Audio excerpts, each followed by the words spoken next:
Lənkəran şəhər İcra Hakimiyyətinin başçısına sui-qəsd hazırlamaqda ittiham olunan Bəhruz Əsgərovun cinayət işi üzrə məhkəmənin növbəti prosesi keçirilib. Bakı Ağır Cinayətlər Məhkəməsində hakim Səbuhi Hüseynovun sədrliyi ilə keçirilən prosesdə ilk dəfə zərər çəkən Taleh Qaraşovun vəkili iştirak edib. Vəkil Taleh İbrahimov bildirib ki, təqsirləndirilən şəxsə qarşı maddi tələbləri olmasa da şikayətçidirlər və onun qanunvericiliyə uyğun cəza almasını istəyirlər. Daha sonra zərər çəkən şəxsin ibtidai istintaqa verdiyi ifadəsi elan olunub. Taleh Qaraşov ifadəsində qeyd edib ki, təqsirləndirilən şəxsi tanımır. Mənim həyatıma sui-qəsd hazırladığını mətbuatdan öyrənmişəm və Bəhruz Əsgərovu tanımıram. Məsələdən narahat oldum. Həyatım üçün təhlükənin olduğunu, izləndiyimi hiss etməmişəm.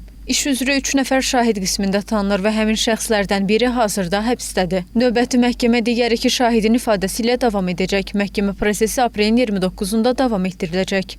Xatırladaq ki, Dövlət Təhlükəsizlik Xidməti tərəfindən cinayət məsuliyyətinə cəlb olunan Bəhruz Əsgərova qarşı Cinayət Məcəlləsinin 28, 120.2.1, 28, 120.2.10, 28, 120.2.11, 28, 120.2.12 qabaqcadan əlbir olan bir qrup şəxs halında milli, irqi, dinə davət və düşmənçilik zəminində təkrar adam öldürməyə hazırlıq, 28, 214.2.1, 28, 214.2.3, oddi silahdan və silah qismində istifadə olunan predmetlərdən istifadə etməklə terror aktı törətməyə hazırlıq, 28, 214-3.1, terrorçuluqla əlaqədar təlim keçməyə hazırlıq, 28, 277, dövlət xadiminin həyatına sui-qəsd etməyə hazırlıq və 28, 278.1, dövlətin konstitusiya quruluşunun zorla dəyişdirilməsinə yönələn hazırlıq hərəkətləri maddələri ilə ittiham irəli sürülüb.